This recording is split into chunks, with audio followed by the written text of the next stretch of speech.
Bruno, eu queria que você falasse um pouco para a gente desse último jogo, né? Infelizmente o Guarani não saiu vencedor, mas você ali deu 2 assistências, sofreu um pênalti. Como que você fala dessa atuação sua somada um pouco ao coletivo?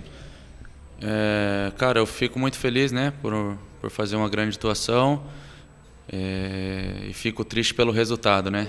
Você vê a equipe que criou muitas oportunidades, muitas chances e aí você acaba deixando escapar a vitória no final do jogo, né? Isso faz parte do futebol, mas nós não podemos abaixar a cabeça, né? Já temos um jogo no domingo, e com o mesmo foco, com a mesma mentalidade vencedora para fazer um grande jogo e buscar os 3 pontos lá em Muriaé.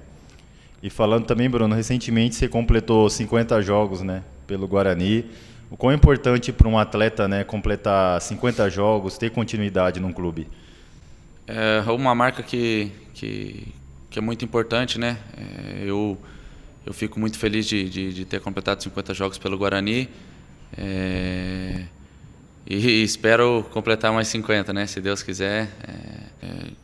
Quer fazer uma marca tão importante na sua carreira num clube de peso como é o Guarani, né? Então fico muito feliz, principalmente de estar ajudando meus companheiros, estar ajudando o Guarani e vou sempre trabalhar para dar o meu melhor dentro de campo. Bruno, agora falando do jogo de domingo, né, contra a Tombense lá em Muriaé, como que vocês têm se preparado aí para enfrentar esse jogo, mais um jogo difícil no campeonato? Cara, é um jogo muito difícil, né? Nós sabemos que na Série B não tem jogo fácil. Encarar o jogo como mais uma final de campeonato, né? Com o mesmo foco, com a mesma dedicação, ajustar o que tem que ser ajustado para que domingo a gente possa fazer uma grande partida e sim voltar com os 3 pontos para casa. Esses 50 jogos seus foi sempre do mesmo jeito, Bruno. Na explosão, vai no fundo, cruza. Tanto que nessa última partida, 2 cruzamentos, caixa nos 2 cruzamentos, fera. Aqueles que entram, a bola tá direto na cabeça dos atacantes e a bola tá entrando. Isso daí é o que? Perseverança, treinamento. O que o Bruno tem de diferente que o Bruno consegue fazer essa jogada tão bem? Como eu sempre priorizo e sempre falo, né, que nada supera o trabalho.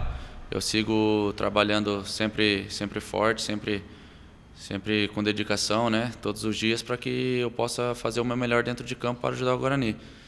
Eu sou um jogador que busco estar evoluindo todos os dias e para que eu possa chegar no campo e dar o meu melhor sempre. E é como você falou, a persistência, né, de sempre estar buscando a evolução, e é isso que eu faço, sempre trabalhando muito forte para que chegar em campo, que eu possa ajudar meus companheiros e ajudar o Guarani.